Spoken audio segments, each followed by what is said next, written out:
ये मेरा सौभाग्य है जो इतनी बड़ी फैमिली के अंदर आंटी ने मेरा नंबर सर्च करा है और स्पेशली मेरे को बुलाया कि अंकल आपको स्पेशल खाना है। मैं थैंक यू आंटी का और थैंक यू अंकल का करूँगा कि मेरा सौभाग्य है जो उन्होंने बहुत अच्छे प्यार से मेरे को बुलाया और इनवाइट कराया। शुक्राना मेरे गुरु महाराज का और अरदास करूँगा अपने गुरु महाराज से कि अंकल और आंटी को हमेशा इतनी झोलियां भरे बरगोन की कभी बात में ऐसे दुख तकलीफ उनके जीवन में कभी ना आए। शुक्राना मेरे गुरु महाराज। जय गुरु जी। संगत जी, सत्संग तो बहुत है, मालिक की महिमा इतनी है कि जितना गुणगान करूं उतना कम। शुक्राना शब्द बहुत छोटा है। तो संगत जी, मालिक ने मेरे को इस लायक बनाया है, जो मालिक करवाएंगे गुणगान कराएंगे वो उनकी मर्जी है, क्या कराएं क्या नहीं कराएं। मैं उनका बच्चा हूँ और वो मेरे सब कुछ है, माता पिता सब कुछ मेरे गुरु हैं। जय गुरु जी।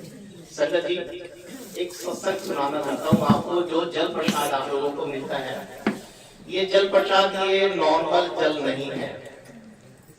इसको आप लोग कुछ संगत हैं जो नई संगत आती हैं, मोस्टली उसको जल प्रसाद पानी की तरह पी लेती हैं और कुछ हाथ धो लेती हैं, कुछ गिरा देती हैं। एक नॉर्मल इसको पानी समझ के छोड़ भी देते हैं, आधी बोतल के लिए आधी को छोड़ देते हैं। लेकिन वो नॉर्मल जल नहीं है, वो अमृत है आप लोगों के लिए। क्योंकि उस अमृत की महिमा मैं जानता हूँ, क्योंकि मेरे को मालिक ने ऐसी महिमा दी है, तभी मैं उसी का गुणगान करना चाहता हूँ आप लोगों के सामने। ये जो जल प्रसाद आप लोगों को मिलता है, ऐसे ही जैसे आप लोग आज सत्संग में आए हुए हो, तभी मैं भी क्या मेरी आंटी और मेरे बच्चे वाले ऐसे ही सत्संग में आए थे। हमें नहीं मालूम था, लाइफ का पहली बार हमें सत्संग इनवाइट करा गया था। जो एक आंटी थी, स्कूल की टीचर थी, वो उन्होंने कहा है कि अंकल एक सत्संग है, उसको आपको अटेंड करना है। बट मालिक ने मुझे चरणों में रखा हुआ था, संडे का सत्संग था, तो मैंने आंटी से कहा है कि प्लीज आंटी मैं तो सत्संग को अटेंड नहीं कर पाऊंगा क्योंकि मेरी संडे की सेवा होती है मालिक के चरणों में, लेकिन वहाँ का एड्रेस और लोकेशन दे देना और मेरे बच्चे जो है उस सत्संग को अटेंड कर लेंगे।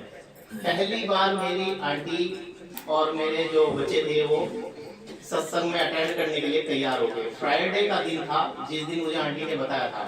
फ्राइडे निकल गया, सैटरडे भी निकल गया, संडे में अपनी सेवा पे चला गया। तो घर से मेरे वो फोन आता है कि जो सत्संग बता रहे थे आप जाने के लिए, उसका कोई एड्रेस या कोई लोकेशन कुछ तो होगा, हम तो तैयार है सत्संग में जाने के लिए। तो थोड़ा सा आंटी ने मेरे को आइडिया दिया था कि बी ब्लॉक में पालम बिहार में ऐसे है और वहाँ पर है सत्संग। तो मैंने अपनी आंटी से कहा कि आप एक काम करो, ऑटो से या ओला से जो भी आपको बुक करना है आप उससे चले जाओ और बाकी तो मालिक बैठे अपने आप लेके चले जाएंगे। तो शुक्राना गुरु महाराज का, आंटी ने बुक करा 5 बजे से लेके 7 बजे तक का सत्संग है। तो मेरी आंटी 5 बजने से 5 मिनट पहले ही उस सत्संग के पास में जैसे पहुंची, मालिक के ले जाने वाले उनकी महिमा समझना कैसे लेके गए। आंटी को पता नहीं है कि सत्संग कहाँ पर है। जो ऑटो में आंटी मेरी बैठ के गई थी, वो ऑटो अचानक उस घर के पास में जाके बंद हो जाता है जी।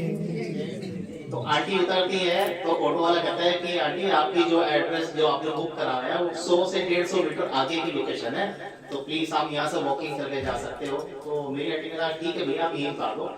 उससे फ्री हुई तो उतरते सार देखते हैं कि सामने वाले घर में आके सत्संग हो रहा है।